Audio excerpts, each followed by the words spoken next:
ये छोटी सी कहानी है एक लंबी सुनसान सड़क की। कई साल पहले इस सड़क पर एक छोटा सा सुंदर घर हुआ करता था। ये घर एक ऐसे इंसान का था जो बेजुबान और हाथों से लाचार था।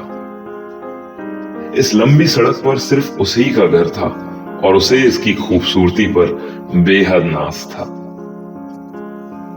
अचानक एक दिन कुछ मुसाफिर उसके घर पर आते हैं और वहां कुछ दिन ठहरने की गुजारिश करते हैं। बेचारा ये लाचार इंसान इन अनजान चेहरों को देखकर खुश था और बड़े ही आदर के साथ उन्हें अपने आशियाने में पनाह देता है।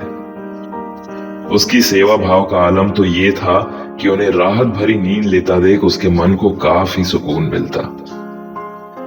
वो उन मुसाफिरों से रहने के पैसे भी नहीं लेता, क्योंकि पैसों से बढ़कर उसके लिए लोगों की सेवा थी, जिससे उसकी बेरंग जिंदगी रंग चुकी थी। मुसाफिरों के रुकने का सिलसिला यूं ही बढ़ता गया। एक दिन मुसाफिरों के जाने के बाद जब वो कमरे में गया तो उसने जो देखा उससे उसके मन को काफी तकलीफ पहुंची। चारों तरफ कचरा फैला हुआ था। हाथ थे नहीं तो अपने पैरों से ही कचरा बाहर करने की कोशिश करता है, पर इससे पहले ही दूसरे मुसाफिर वहां आ जाते हैं और वो कचरा अंदर ही रह जाता है। वो इशारे से उन मुसाफिरों से सफाई में मदद करने का निवेदन करता है। वो थके हुए मुसाफिर भी उसे भरोसा दिलाते हैं कि कुछ देर बाद वो उसकी मदद जरूर करेंगे, मगर वो उसे साफ करने के बजाय और कचरा छोड़ जाते हैं। सब कुछ देखकर भी अनदेखा करते हुए वो उन्हें उस घर में रुकने देता है,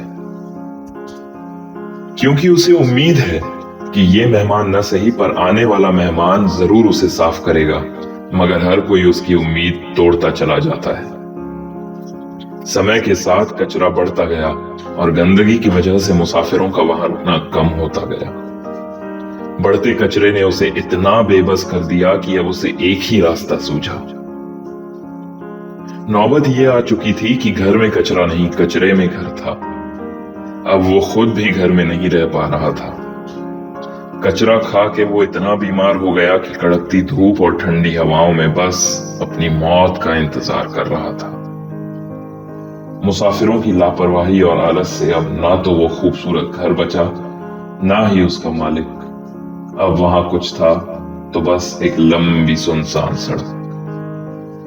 दोस्तों, अब इस कहानी में उस लाचार आदमी को हमारी पृथ्वी, सड़क को हमारी जिंदगी और मुसाफिरों को हम इंसानों की तरह देखिए। आप खुद ही धरती की स्वच्छता का मोल समझ जाएंगे।